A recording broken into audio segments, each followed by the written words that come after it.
What was the title of the talk again? I have to take a look. How does seeking create identification with the body-mind? Well, that's a nice, simple title today. Not too complicated. Let me just check that my mic is good. Yeah. Oh, that's nice. Not having the earphones in.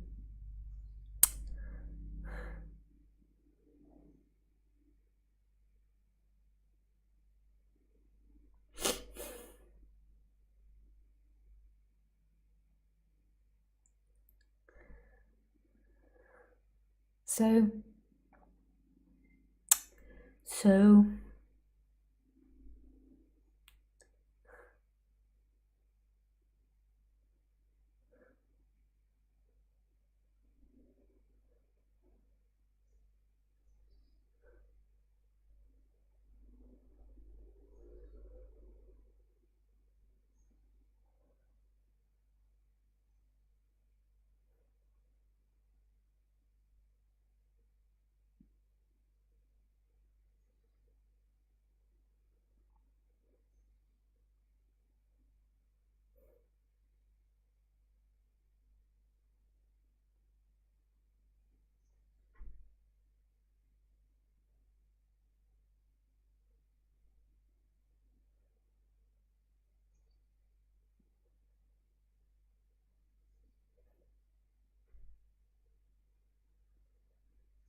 what makes us feel like we exist inside this body is the seeking energy. And the seeking energy is this agitation that never feels quite settled in what's happening. So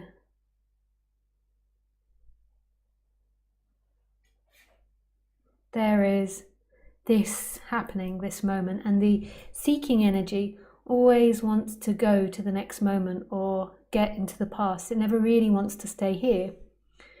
And it's like an energy inside the body that makes it feel like you're solid.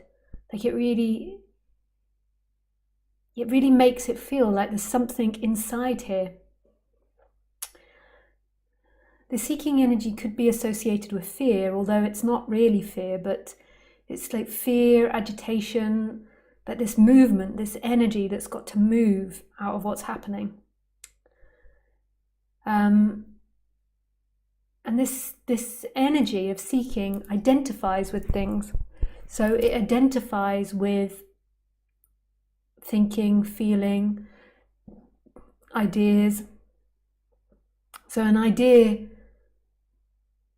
comes up that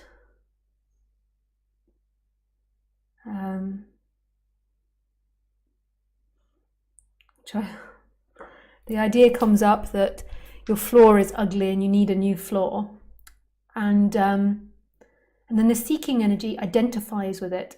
It's not even that it identifies with it consciously, it just hangs onto it and uses that to daydream about a future when you get a different floor, how you're going to get a different floor.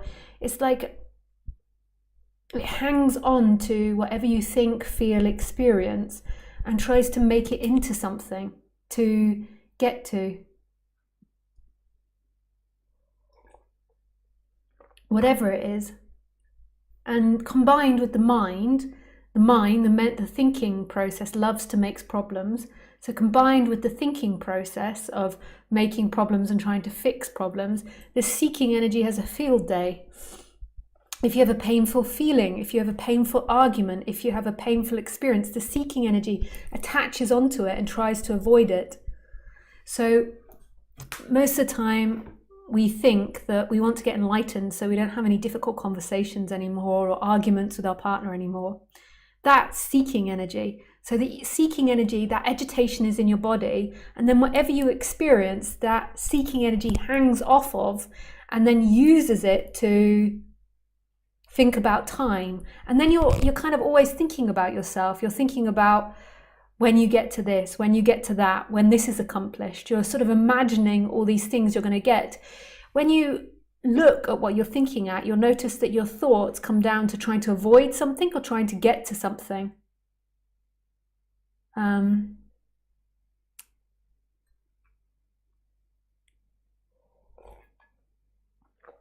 it will use anything, falling in love, your emotional state. And really, there's nothing wrong with having arguments or painful feelings, as long as that seeking energy is not there. And that's what makes us super unbalanced, is this attempt to never want to experience very normal human things, like the pain and pleasure of life. Like life is painful and pleasurable. And you're going to have arguments, you're going to have conflicts, you're going to bump your car, you're going to lose money, gain money, get a lover, lose a lover. You're going to do all these things, and they are painful. You do have painful emotions, and it's not about not having the human experience. It's about this seeking energy that clings onto it and believes. It's not even consciously believing. It's like a feeling that when you accomplish that, you'll be able to rest. And it's not even that conscious. It's just like this momentum. And it does feel slightly like fear or lack. But fear and lack are, I think, the two predominant emotions that come out of the seeking. Like the fear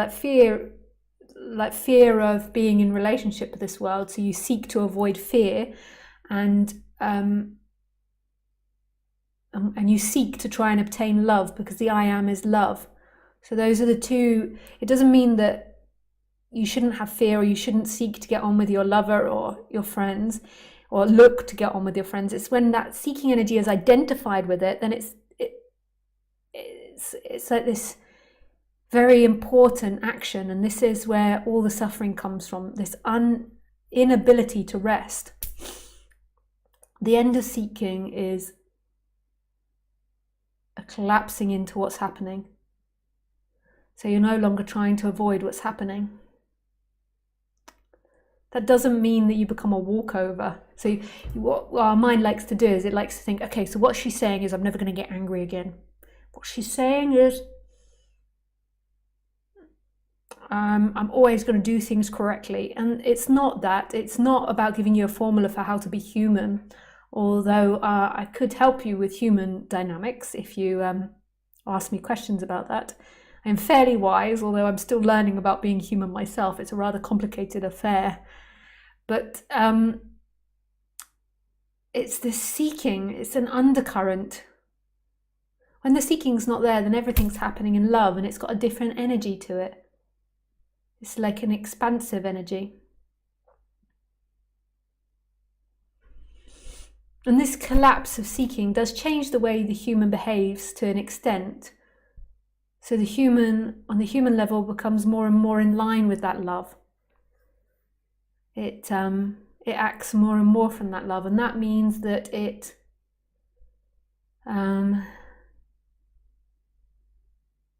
goes more into this natural flow. That's complicated to talk about, but look how the human wants direction. It's like, how should I be? How should I be? What does it look like to be enlightened? Am I enlightened? Am I not enlightened? Am I a narcissist? Am I an empath? What am I? And all of that is interesting to learn about and find out, but that's all seeking, like trying to get somewhere where this is it. This is it, baby. This is it. This is all suffering is seeking. Your suffering doesn't come from your arguments, from your disagreements, from your partner stealing all your money, or your house collapsing, or Donald Trump becoming president, although that's a bit of old news, or England leaving the EU. I still hope that gets reversed. It makes things a little complicated pour moi, just because of visas and everything.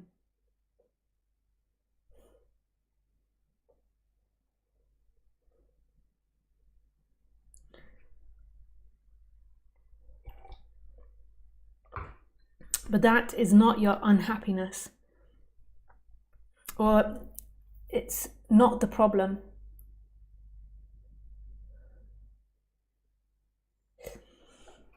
The problem is seeking. That is the problem. As a child, a young child, you would cry and scream and be happy and joyful and giggly, but there was no seeking there. Whatever the child was, it was 100%. That's the freedom that you seek for. The difference between the baby and the adult, though, is there is a remembering of who you are. There is a going home because you lost home. The baby doesn't know who it is is as it is, whereas the adult that goes home has a knowledge of going home because it was prior identified. I know a lot of teachers do talk about changing the personality and working on dynamics. I talk about working on dynamics, but I'm always very clear that's not about you getting to enlightenment. But they do seem to coincide. It does seem to be that when you're into a subject, you have to settle the fuck down. Down, boy, down. You have to deal with some of the neurotic ways of being.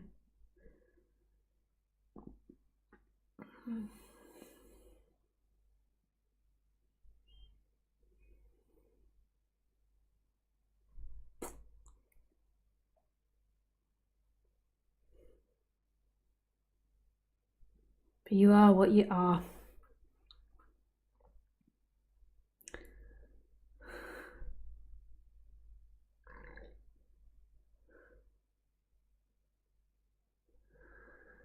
So who you are is this moment, is what's happening, is this alive presence, this. Not that, this. The sound of the trees, the bum on the seat, and that's love. Love is here. Love equals life. Love equals what's happening. It's that seeking energy which makes you feel cut off and alone and withdrawn, because this always has this energy that this isn't enough. But this is enough.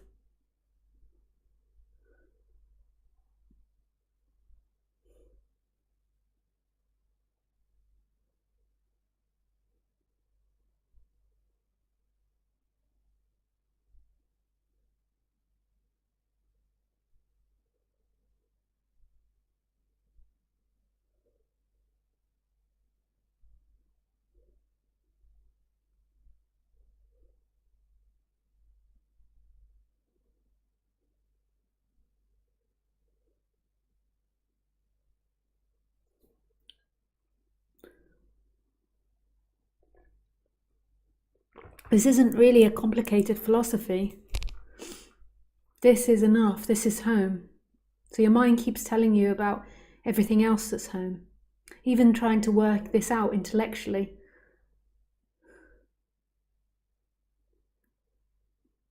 Whereas this is home.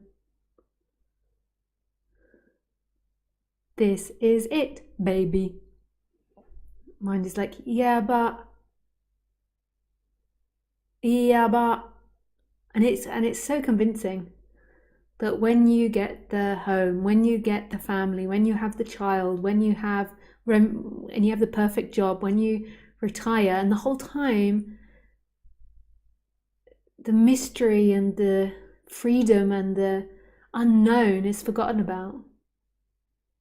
Like right here is completely unknown. Seeking is always telling the story of you. It's always about you and what you're going to get and what you're going to do and what you're going to be and who's an asshole and who's not an asshole and what they said to you and you trying to think of something to say back to them and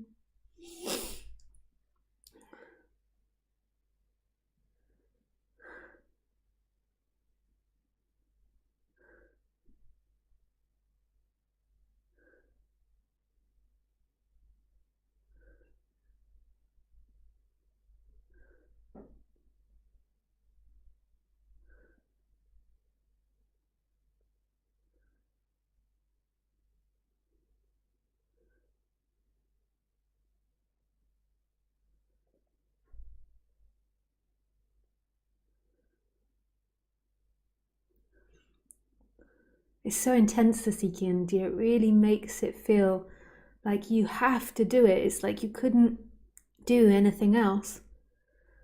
It really makes you feel solid, like you exist in there, whereas really everything is just a happening. And it doesn't belong to anyone. It's life expressing itself, and who you are is that life. But seeking really makes you feel super important. I must get it. I must do it. I must be it.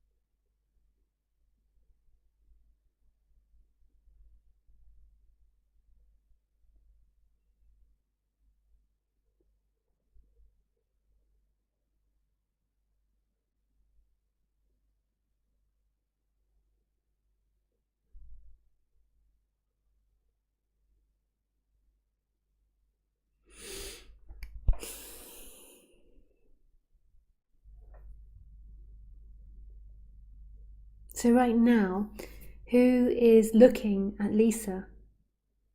You think you do, but that's the seeking energy. Can you feel it? Like this pull inside the body. Like you need something, and it makes it feel like you're in there, and it's like, I'm looking at Lisa. Who? In this moment, right here, right now, who looks at me? Who hears me? Who's feeling the chair? Where is this location of you? You'll notice that the location of you is this seeking energy that's somewhere in the torso. Not emotional discomfort. Emotional discomfort is something that happens to everybody, enlightened or not. It's this agitation that doesn't want to accept the emotional discomfort. It's like it's got to go somewhere. Gotta.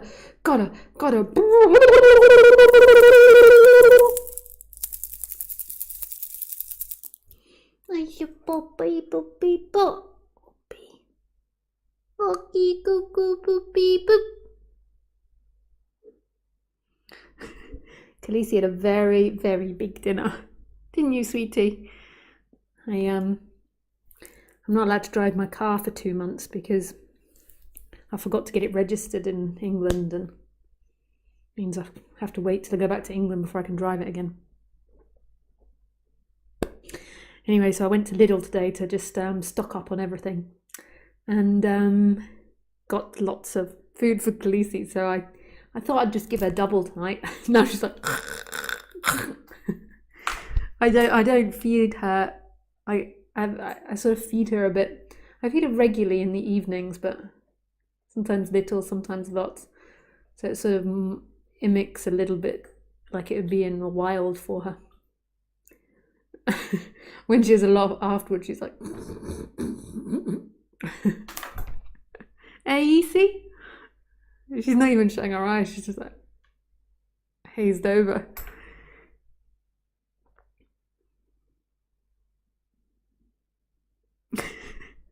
You alright, sweetie?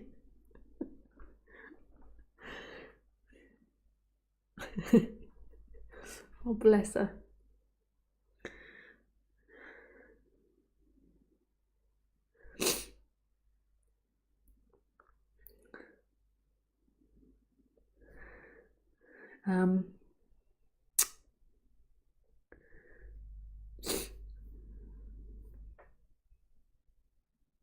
She has a little boyfriend.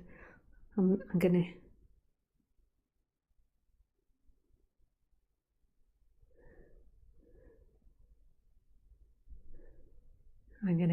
put it in here for you.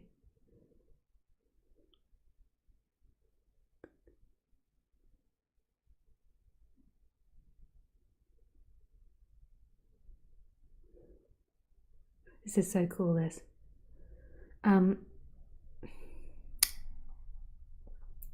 So this is Khaleesi's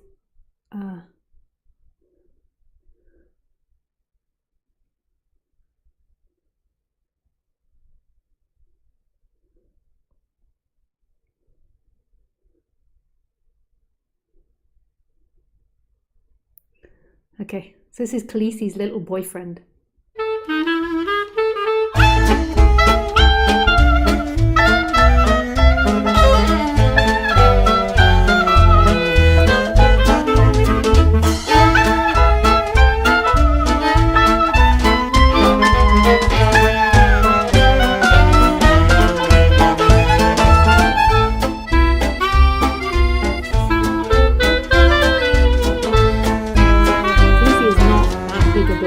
So this little guy is really tiny. He's tiny.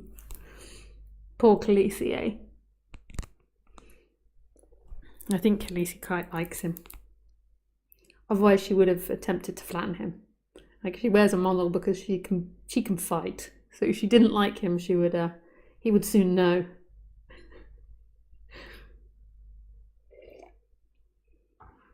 Okay, I got distracted. No idea what I was talking about, so we'll just go on to questions.